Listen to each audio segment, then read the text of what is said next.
পরে এই যে খাওয়া দাওয়ার জন্য আসলাম, এরা সবাই বসছে।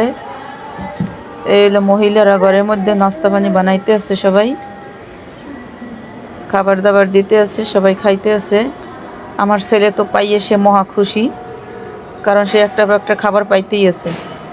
রাত্র থেকে পায় নাই, মরামরির মধ্যে অনেক কষ্ট ছিল, খালি কমলা খাইছিল। আর এই সবাই খাইতে আছে, কারণ আত্মীয় স্বজনগুলো সব একসাথে হয়েছে। আমরা তো আসি না, তাই আমরাও আসলাম। তরমুজগুলো হয়েছে ক্ষেতের।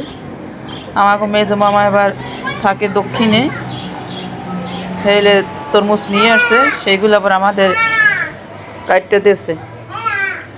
পরে এরা আবার ওই খাটের উপরে বসছে, আমার মার মামা, আমাকে মামা, আত্মীয় স্বজন সবাই খাওয়া দাওয়া করতে আছে। সবাই খাওয়া দাওয়ার পরে অনেক কিছুই দিছে, পরে দিছে লাস্টে চা বিস্কুট, কিন্তু আমি তো আর খাই না। পরে মুরব্বীরা সবাই খাইছে, আমার ছেলে তো খাইবে।